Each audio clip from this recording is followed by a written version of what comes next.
that possibly Michael Flynn-related drama that started out this day. This afternoon, we got some definitely Michael Flynn-related drama that was unexpected. And it came in the form of a new filing in the Flynn case from the special counsel's office. Michael Flynn is scheduled to be sentenced next Tuesday for lying to the FBI. He pleaded guilty to that crime just over a year ago and entered into a cooperation agreement with prosecutors in the special counsel's office.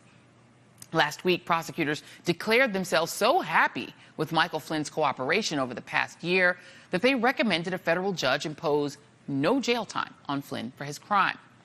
They filed this document detailing Flynn's 19 interviews with prosecutors and all the information that he provided to them about various cases, including all those tantalizing redactions.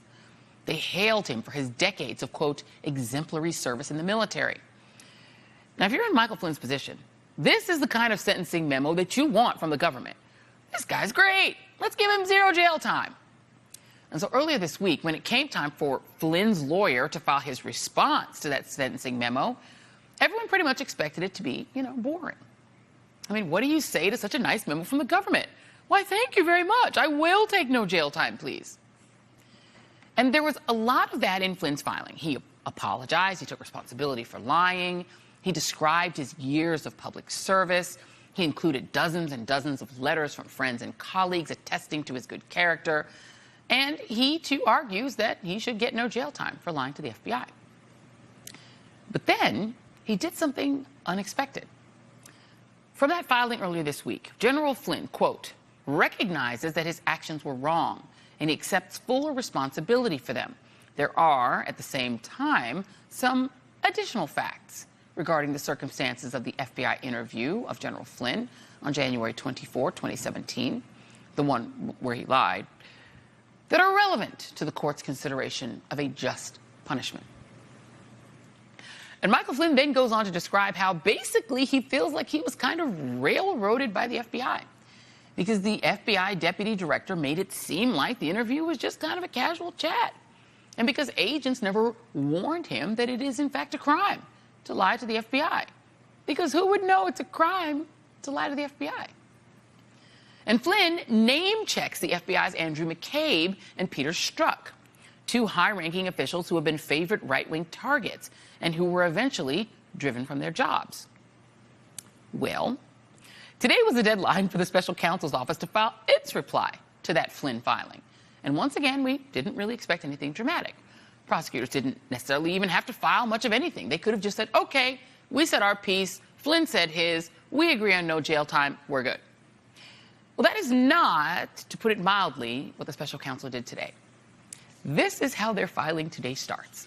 Quote, in his sentencing memorandum, the defendant, Michael Flynn, cites circumstances surrounding his FBI interview on January 24, 2017, as a factor that mitigates the seriousness of his offense. The circumstances of the defendant's interview are not mitigating. Nothing about the way the interview was arranged or conducted caused the defendant to make false statements to the FBI.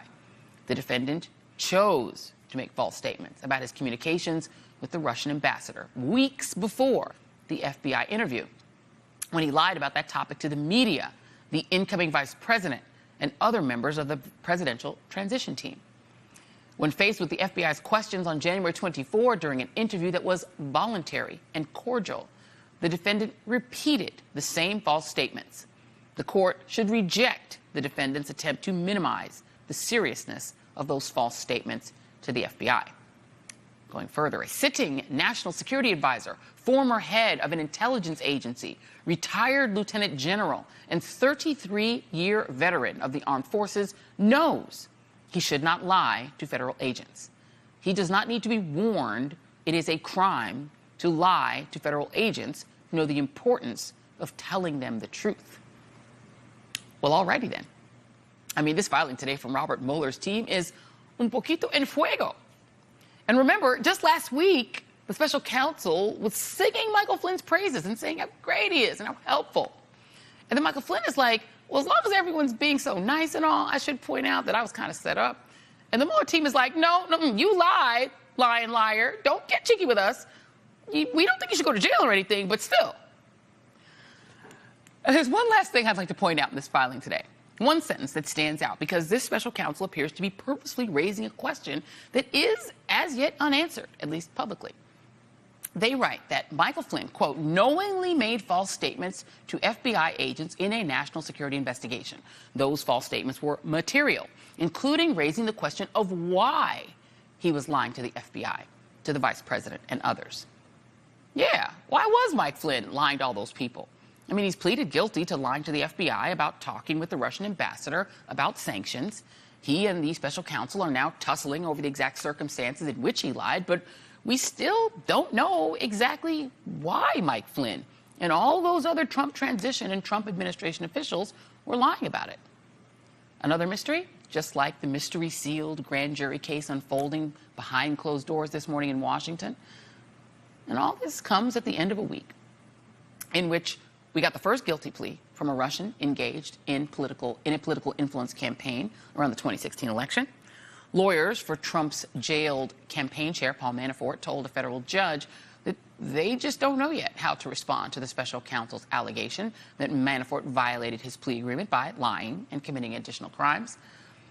The president's lawyer was sentenced to 3 years in prison, partly for crimes he says were directed by the president to commit. We learned that the media company that worked with the president's lawyer in committing those crimes has a non-prosecution agreement with federal prosecutors. We learned that the president's inaugural committee is under criminal investigation by federal prosecutors, both for possibly accepting illegal foreign funds and for how it spent those funds. And we learned that the president's daughter may have overcharged the inaugural committee for events at Trump properties in order to funnel more money into the family business. So how was your week?